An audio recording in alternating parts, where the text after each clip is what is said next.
God, how are you? I'm Fernando, by the way. Fernando. I'm not answering the how are you question because it's if you really want to know, and do we have enough time? I'm just kidding.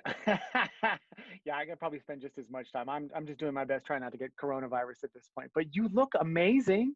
Thanks. I think it's probably because I can't drink. Oh, is that what it is? Yeah, everyone else gets to like wine time at 5 o'clock, and I'm like, Are "Uh, you having a good pregnancy so far? you know, I think I am. I'm doing okay. Like, you don't really know what to expect the first time because you have nothing to compare it to. But I don't really, I think this is an unusual because we're in a quarantine. So I'm probably feeling even more than I would just with my first kind of pregnancy and the uncertainty that comes along with it and unknowing or the not knowing. So I think I don't think I would fairly judge this one. Yeah. I'll fairly judge the next one. But I think I'm doing okay considering all the variables. But very impressed with my partner and very impressed, with the people I've been quarantining with. They've all been very sensitive and but like I'm, they know sometimes I would say 2 out of 7 days are not great. Yeah. But Okay, that's not bad. That's still more days than not of the week that are better. yeah, yeah. And I have something to look forward to. I have a couple things to look forward to. Birth of my first child and the release of my record. And, Yeah. you know, staying innovative and interesting and creative for all of the things, remotely to promote my record coming out. Yeah. And you know what? Now you have to be more creative than ever to promote More and get out creative, there. less options. Yes. It's like, okay, Cinderella, you can go to the ball, but just clean this massive estate first, and you have no dress. Wow. All right. Well, I know you guys are coming up with all kinds of crazy ideas. First of all, congratulations on Daisies. Thank you. Um, Every record is kind of like when you start over. You're creating a new world and you're letting people inside, and so it can be a little bit nerve-wracking, and you have to learn how to tune out all of the noise and not read the comments. yeah. And I feel like Daisies is sort of like this. It's a very cathartic song. You're definitely letting out a lot of amazing energy in it. I mean, do you still find that like, when you go in to record a song, you can just kind of go to that place where like it just all comes out? I mean, it does sound that way in this particular song. Yeah, well, I wrote it in February, and it definitely has taken on a new meaning in quarantine. And I hope, for other people that they've had this time to reflect and realize, oh, maybe I haven't been living my fullest life, or I've put those dreams on a shelf that I thought were just so accessible at any moment. And then the world changed, and it was like, oh, I shouldn't have taken things for granted. And now I'm really going to, like, when I get out of this, I'm going to live my fullest, most 2.0 life. Right. The Yeah. good things about the quarantines hopefully will stick. But for me, it's just, yeah, like when I was writing it and singing it, there's a feeling. It's just like your whole body gets this goosebump feeling. It's like you are kind of possessed in a weird way. How do you, I mean, what's the writing process for you? Are you the type of person who could just be doing something mundane and an idea hits you and you have to act on it? Or No. do you like just sit down and go, I need to write right now? Well, it's so many different ways. It's not just one thing, but um, I find a lot of my ideas and titles and thoughts come from a meditative state. So if I am actually meditating, or if I'm in the shower, or if I'm riding a bicycle or driving, or something where your brain is accessing a different neural pathway.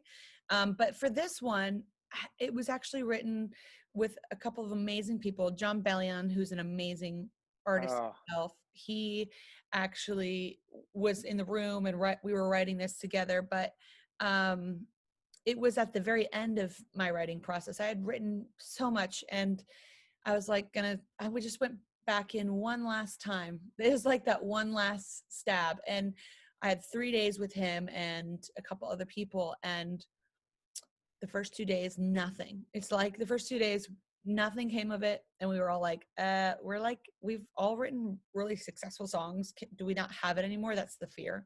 Yeah. And the third day it happened, and it was wild. It just happened in a matter of hours. But I have a running list of titles and ideas, and I will just jot things down, and I'll have a list for a year, and then I'll know exactly what they're about. So I'm more of a lyrics and a melody person. So any bit of music, it could be like hip hop, it could be acoustic. And I play the guitar. I mean, kind of like Mm. beginners-ish, but it's really about like what sonics or chords inspire me. Is it more difficult, now that you're in a great relationship and you're having your first baby? Do you feel like has it been tougher to get inspired when you're happy? You know how like a lot of artists, I mean, they're at their best when they're sad. You know what Fernando, I are mean? you Like when they're married? going through it. Oh, can you hear me now? Yeah, Fernando, are you married? I am married. You married? I've been with my partner for 12 years, and we were married 2 years ago. And do you find every day is like the best day in the world with It's your? not the best day in the world, but it's a good day. Yeah, I mean, any day, I mean, any day with him is a better day than not being with him. correct. But I mean, true partnership for me is like a mirror. So it's not always peachy keen jelly bean. And Yeah, actually, it's quite revealing because that person knows you the most intimately. And so they can see you outside of you, almost like they can see you better than you see yourself yeah, in some ways. And that can get really irritating, especially yeah, if you have a lot of, yeah, you know, it's not a bed of roses all the time. And it's a constant, um, there's friction, but the friction leads to beautiful things. yeah. Um, but there's a lot to write about with the friction, and we're both very busy, very ambitious individuals, and very used to being kind of on our own. So there's a lot to still write about, and I'm not always just writing about my own personal relationship. I'm really like a person that sits on a bench and observes and Okay. soaks it all in and then kind of wraps it all up into one bowl. I mean, that's what I Kissed a Girl was about, which was my very first song, is kind of observing culture Right. and understanding, oh, people are not just one thing or one thing. It's like there's like bisexuality was definitely on the tongue in 2008, Right. especially for our country, I thought. So I like to kind of observe and then write, I guess, about my observations. Yeah. So it doesn't always necessarily need to be happening directly to you, but I mean, again, you can just kind of There's take a also, yeah, situation and and there's also like spiritual things. There's things outside of love that you can write about, and you know, there's a lot to pull from if you are open to yeah. receiving the message. What do you think is there sort of a arching message for the new album coming up? Is there Maybe. like a certain message you're trying to convey with the new Yeah. album you're putting together? Yes, the new record comes out August 14th, and it's really a record of resilience. Because I was coming out of my own personal most difficult time. I was clinically depressed. Yeah. Uh, I couldn't get out of bed, and they say what doesn't kill you makes you stronger. And I'm like, well, what doesn't kill you also may like leave you in your bed for a while. Yeah, which isn't fun either. And so it's a collection of songs about trying to pull through and find a silver lining, or finding the light at the end of the tunnel. And so there are a lot more empowerment songs on this record than any other record. And I know I kind of, that's one of the synonyms for who I am as an artist is, Yes. firework, you get the roar. Well, now you're going to get the daisies, and you're going to get a few more of Daisy's friends. But then I would say it's a good combination of like empowerment,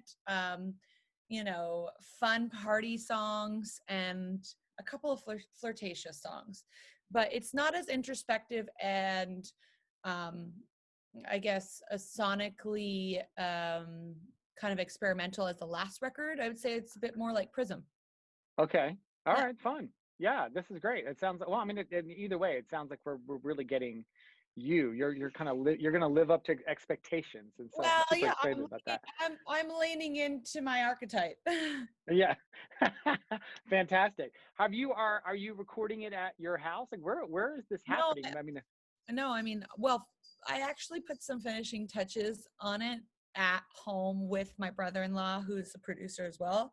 And okay. he had like a little setup in the master bedroom of his house, and we were right next to each other. But thankfully, I was basically done. All I had to do was, start doing the end kind of tedious mixing process. But yeah, I mean, we're ready to go. We were going to put this record out before August 14th, but the world changed. So, and we had to pivot so much, music videos and Yeah. performances and promotion. But I was like, let's put it out this year. Let's put something on the calendar. Let's give the people something to dance to, and Yes. and a date, like a date, right? Hmm. And also, I'm going to go into a whole different kind of quarantine after I have a child. So it's like, let's go for it. I've been working on this for 2 years. Yeah, it's time. Yeah. And yeah, messages have to change, at least the way you say them after, after what we're going through right now. So yeah, back to but one more thing about quarantine. I am curious, like, what is the one thing that you have found out about Orlando living with him now in quarantine? Because I know for me, like, I knew my husband was a mess, but I didn't realize just how much of a mess he actually cleans up before I actually see it. Now I'm getting it all. So Oh yeah, if I'm you just love curious me at what. 14, you love me forever. 'Cause this is the real. This is like the time we've all had to face ourselves and our lives the most, which is like, I feel like we've been a culture of running and working, and now it's like, okay, well, sit down. It's Uh-huh. like you are all grounded.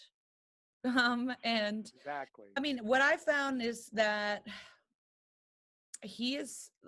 we basically have a world of Legos around us. He's an expert Lego builder. And I'm not just talking about like little worlds. I'm talking about like these model cars and things that have lights in them. Like he should probably build his own car. He's very, and he can be a little like all over the place, but when you sit him down in front of a Lego, he's just like so focused. It's amazing. So we have like Lego parties at our house where his son and my 6-year-old nephew will come out over and they'll just do Legos for 3 or 4 hours. And a room that used to be a TV room is now a Lego room. And we have a Lego Okay. room where we display very proudly on these shelves the different things and worlds that we've created. And it's really sweet. It's like a bonding thing. But we do, I do dinners now at 6:30, which I've never done before in my life because Yeah. quarantining with kids. And um, it's what I mean. I've learned that he's got incredible patience for me, especially because I've been like, oh, really? I'm going to test you. Right. Do you really want to be my partner? Because I'm going to Uh-huh. show you the worst side. Yeah, you're gonna find out right now. Oh, you really love me? I'm going to show you. We'll see about that. Yeah, I know. That is awesome. By the way, the Lego answer is like I could have never even predicted that. That is unreal to me. So he needs to. Does he ever show off his creations or what he's put together? I'm going to start showing them off. I think he should. He needs to be on that. Doesn't Fox have a show about Lego? Like it's a Lego competition or I something. I've only seen the promos of it. But we have my sister's family, her husband and the two nieces. They speak Danish and Legos are from Denmark, so they they think that like they are built of Legos, so it's Right. very ingrained in them. That is awesome. All right. Well, Katie, we love daisies. Thank you Thank very much for taking time today. We do appreciate it. I I appreciate, appreciate it. of course, and thanks for playing daisies. Of course. And yeah, we can't wait for the album. And I believe that's August. So we're August looking forward 14th. to that too. All right. Thanks again. Thanks so much.